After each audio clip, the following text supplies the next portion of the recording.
اعتکاف۔ نماز کے بارے میں ایک انتہائی احتیاط، جو میں تو عرصہ دراز تک اس احتیاط سے بے پرواہ رہا، بلکہ پتہ ہی نہیں تھا۔ نماز جب پڑھیں تو آپ کے دل کے کان جو ہیں وہ آپ کی آواز کو سنیں، یعنی آپ کی نماز پڑھ رہے ہوں، انفرادی طور پہ پڑھ رہے ہوں یا اجتماعی طور پہ پڑھ رہے ہوں، تو جو تسبیحات ہیں وہ تمہارے کان بھی سنیں۔ نہیں آپ ایسے پڑھتے ہیں، پتہ ہی نہیں ہوتا کون سا لفظ پڑھ رہے ہیں اور وہ ہمارے کان تک آواز اس کی نہیں پہنچتی۔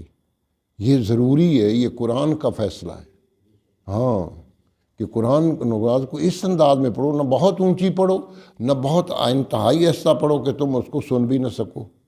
اس لیے یہ بات بہت ضروری ہے۔ سچی بات ہے، 50-60 سال تو پتہ ہی نہیں چلا، ہاں، ایسی زندگی گزر گئی۔ اور جب میں پچھلی نماز کو یاد کرتا ہوں، پتہ نہیں وہ میں نے کیا پڑھا تھا، ویسے ہی روٹین میں آتا پڑھ لیتا تھا، کوئی پتہ ہی نہیں کیا پڑھ رہا تھا، کیا کر رہا تھا، اللہ کے ہاں میں سجدہ کا کیا مقصد تھا، سبحان ربی اعلیٰ عظیم کا پھر اللہ نے جواب دیا سمع اللہ لمن حمدہ، اے بندے میں نے تیری اس تسبیح کو سنا ہے، پتہ ہی نہیں۔ تو یہ سب سے بڑی عبادت ہے، اور باجماعت نماز اس سے بڑی کوئی عبادت نہیں۔ باقی نمازیں چھوٹی، 17 فرض ہیں، 27 کے ساتھ ضرب دو، 27 گنا تو ثواب آتا ہے نا، تو 459 رکعتیں بنتی ہیں۔ اب 459 رکھنے کے لیے 459 منٹ چاہیے نا، کس کے پاس اتنا ٹائم ہے؟ اس لیے نماز باجماعت اہتمام کریں، آپ بھی بچوں کو بھی کرائیں۔ ماشاءاللہ یا میں 3 بچے دیکھ رہا ہوں اور وہ آ رہے ہیں مستقل طور پہ، اللہ ان کی عمر میں برکت ڈالیں۔ آپ بھی اس طرح کوشش کریں تو رونق مسجد کی بڑھ جائے گی۔ پھر یہ کہ ان کو مسجد سے اٹیچ کر دیا، بس آپ نے کام کر دیا۔ اگر آپ نے اپنے بچوں کو مسجد کے ساتھ اٹیچ نہیں کیا تو آپ نے ان کی تربیت نہیں کی، یہ بتا دوں۔ اور بے شک آپ کو یہ میری بات کڑوی لگے، لیکن اگر آپ نے بچوں کو مسجد کا اٹیچ نہیں نہ کیا، ان کی کوئی تم نے تربیت نہیں کی۔ بچوں کو مسجد اٹیچ کرنا تمہارا سب سے بڑا فرض ہے۔ تو دعا کہ اللہ تبارک تعالیٰ آپ کو توفیق عطا فرمائے۔ جیسے میں دیکھ رہا ہوں 3 بچے آ رہے ہیں، طبیعت خوش ہوتی ہے۔ تو کل کے درس پاک میں یہ بات تھی، یہ جو بات کہی جا رہی ہے، بعض لوگ اس کو چشمہ حضور صلی اللہ علیہ وسلم کی ذات اطہر پہ کر دیتے ہیں، حالانکہ یہ نوح علیہ السلام کی بات ہے۔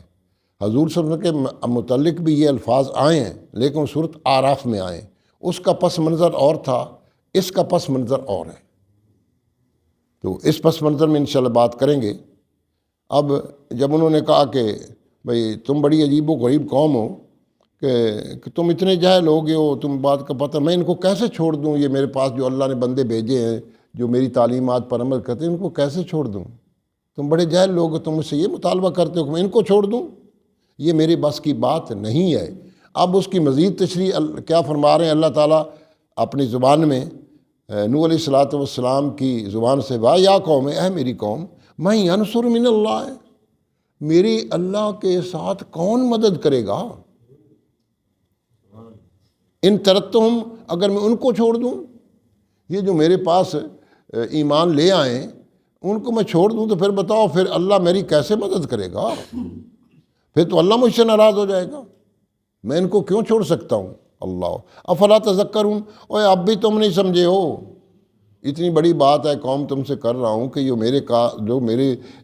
میرے فالوورز ہیں، جو میری پیروی کر رہے ہیں، اللہ کے دین کی پیروی کر رہے ہیں، ان کو میں تو بتانا میں ان کو چھوڑ کیسے دوں؟ تم اس بات کو سمجھ کیوں نہیں رہے؟ افلا تذکرون، اس بات کی آسان سی بات ہے، میں کیسے جو میرا ساتھ دے رہا ہے اس کو کیسے چھوڑوں؟ اب انہوں نے 3 اعتراض کیے تھے نوح علیہ السلام پر، کیونکہ وہ زمانہ یہ آدم علیہ السلام لے کر قیامت تک یہ بات چلتی رہی، دولت کے رسیہ، مال کا لالچ، جہاں سے مال آیا اس کے ساتھ تعلقات استوار ہیں، جہاں سے مال ختم ہو رہا ہے اس کے تعلقات بھی ختم کر رہے ہیں، اور مال کے اصول کے لیے حلال اور حرام کی کوئی تمیز نہیں رکھی گئی۔ انہوں نے یہ بات کہی کہ آپ تو اگر کوئی بڑے آدمی ہوتے، آپ کے مالدار ہوتا تو ہم آپ کی پیروی کرتے، ہمیں کچھ چاند پیسے بھی مل جاتے ہیں، آپ تو مالدار ہیں نہیں۔ اب اس کے جواب میں نوح علیہ السلام کیا فرمایا؟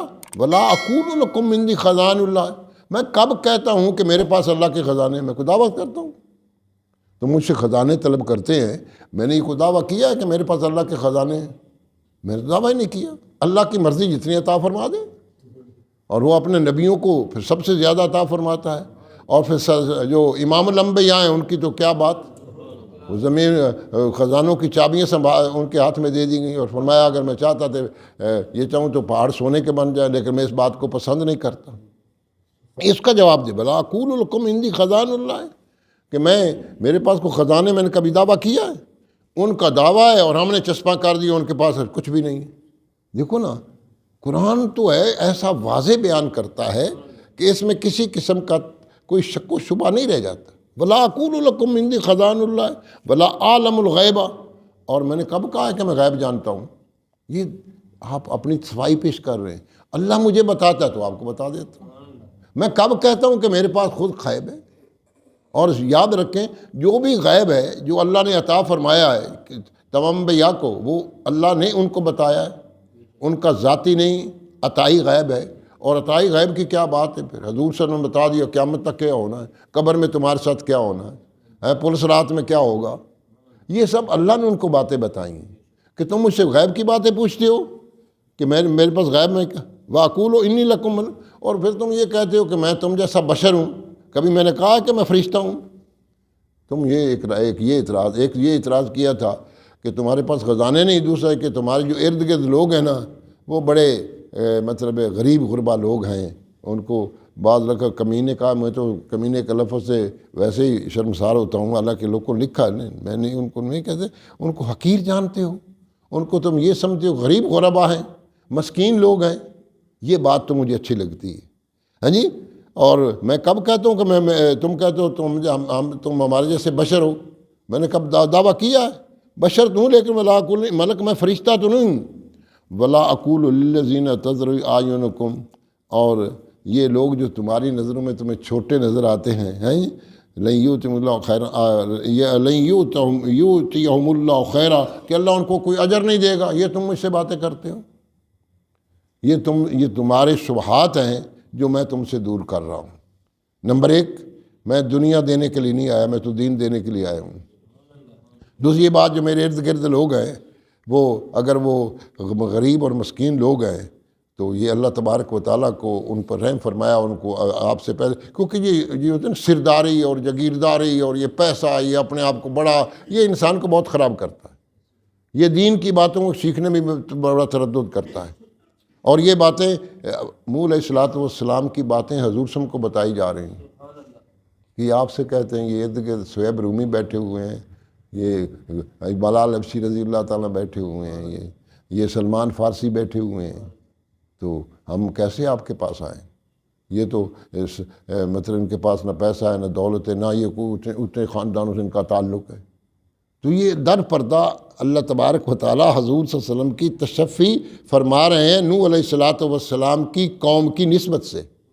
ساری کی ساری باتیں انہوں نے کی، بیان ان کو چھوڑ دیں، سب نے کہا ہم آپ کے ساتھ مل جاتے ہیں، ان کو اٹھا دیں، تو اللہ تعالیٰ نے نہیں، آپ ان کو نہیں اٹھا سکتے۔ یہی بات نوح علیہ الصلوۃ والسلام کو اللہ تعالیٰ نے فرمائی۔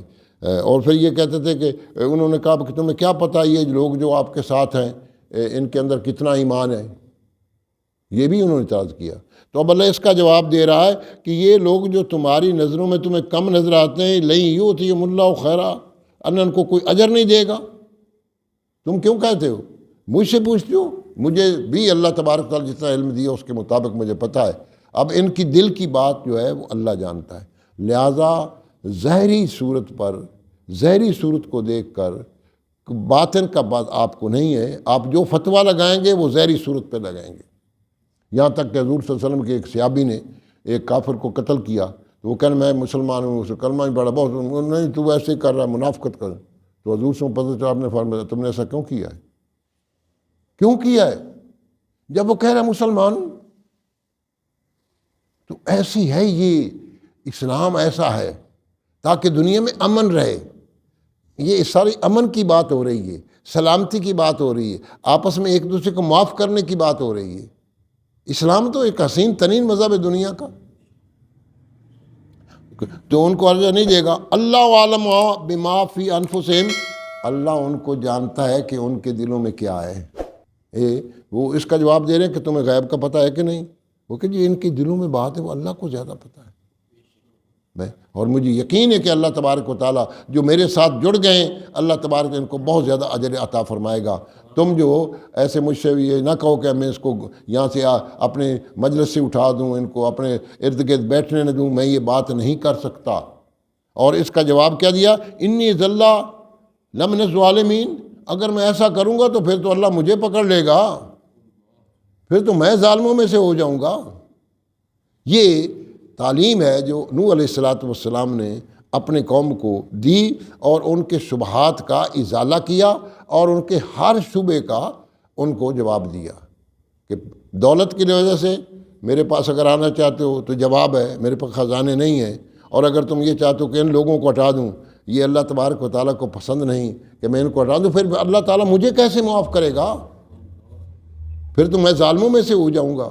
اور پھر تم کہتے مجھے غیب کا علم ہے، تو غیب کا علم تو اللہ کو ہے، جتنا اللہ نے عطا فرمایا۔ اب مجھے ان کا دل چیر کے تو نہیں بتا سکتے تم کہ ان کے دل میں، تم کہتے ہو یہ اوپر سے مسلمان ہے اندر سے نہیں، تم کیسے کہہ سکتے ہو؟ ان تمام کو اللہ عالم بما فی انفسہم، اللہ خوب جانتا۔ عالم، ہائے ہائے، اعلیٰ کا لفظ جو ہے نا عالم، یہ تیسری ڈگری ہے، سپرلیٹو جس کو آپ کہتے ہیں۔ اللہ خوب جانتا ہے جو ان کے دلوں میں، اور اس لیے اللہ تبارک و تعالیٰ جانتا ہے، میں ان کو اپنے آپ سے نہیں روک سکتا۔ اور نہ میں یہ کہتا ہوں، تم مجھے کہتے ہو تو ہم بشر ہو، تو بشر ہونا اور بات ہوتی ہے، لیکن اللہ تبارک و تعالیٰ کی طرف سے کسی بشر کو جب نبی بنا دیا جاتا ہے تو اس کی حیثیت تمام لوگوں سے اوپر چلی جاتی ہے، اپنے زمانے کے تمام لوگوں سے۔ تو یہ تمام کے تمام وہ شبہات ہیں جو ان لوگوں کو سے نوح علیہ السلام کے ساتھ، اور آپ نے ان کا خوب اچھی طریقے سے اللہ نے جواب دیا قرآن مجید کے اندر، تاکہ قیامت تک کے لیے میرے نبی کریم صلی اللہ علیہ وسلم کو ماننے والے جو ہیں اس پر عمل کرتے رہیں، اور اندر کھاتے یہ ساری نوح علیہ السلام کی بات ہے، لیکن در پردہ یہ حضور صلی اللہ علیہ وسلم کو تشفی اور تسلی کرائی جا رہی ہے۔ اس لحاظ سے قرآن سارے کا سارا حضور صلی اللہ علیہ وسلم کی نعت بن جاتا ہے۔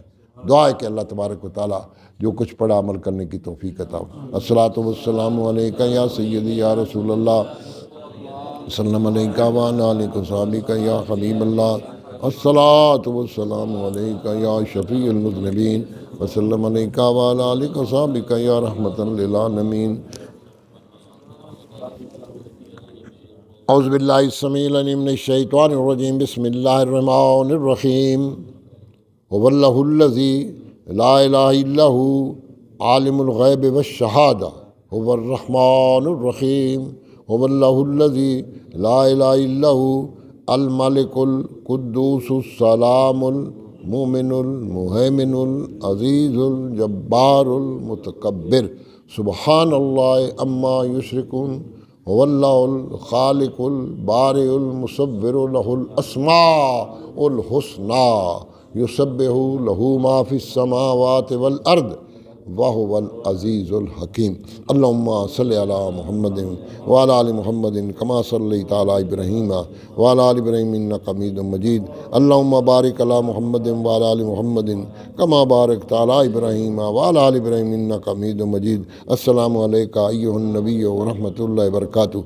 یا اللہ یا رحمان یا رحیم یا حی یا قیوم برحمتک نستغیث۔ یا اللہ یا رحمان یا رحیم یا حی یا قیوم برحمتک نستغیث۔ یا اللہ یا رحمان یا رحیم یا حی یا قیوم برحمتک نستغیث۔ اے میرے مولا پاک، جو کچھ پڑھا گیا اپنی بارگاہ میں قبول و منظور فرمائے، اپنے محبوب کریم رؤوف الرحیم صلی اللہ علیہ وسلم کے دربار گوہربار میں ہدیتاً پیش کرتے قبول فرمائے۔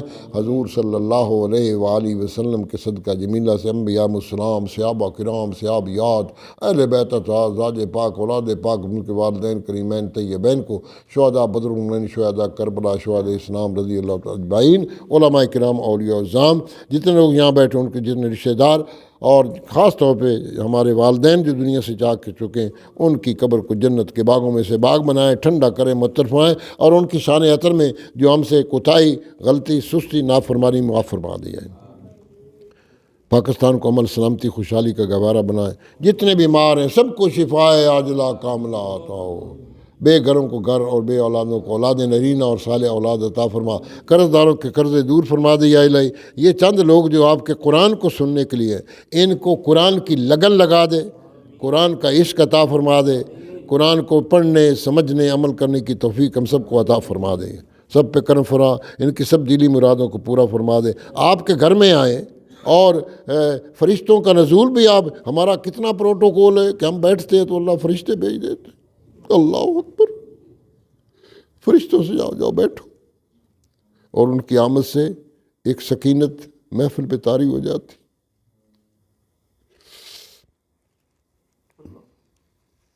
یا الہی یہ سکینت عطا فرمائے رکھنا، پاکستان کی خیر، عالم اسلام کی خیر، اول خیر، آخر خیر، ظاہر خیر، باطن خیر۔ ربنا آتنا فی الدنیا حسنہ وفی الآخرۃ حسنہ وقنا عذاب النار۔ ربنا تقبل منا انک انت السمیع العلیم وتب علینا انک انت التواب الرحیم۔ سبحان ربک رب العزۃ عما یصفون وسلام علی المرسلین والحمد للہ رب العالمین، وصلی اللہ تعالی علی حبیبہ محمد وآلہ واصحابہ اجمعین برحمتک یا رب۔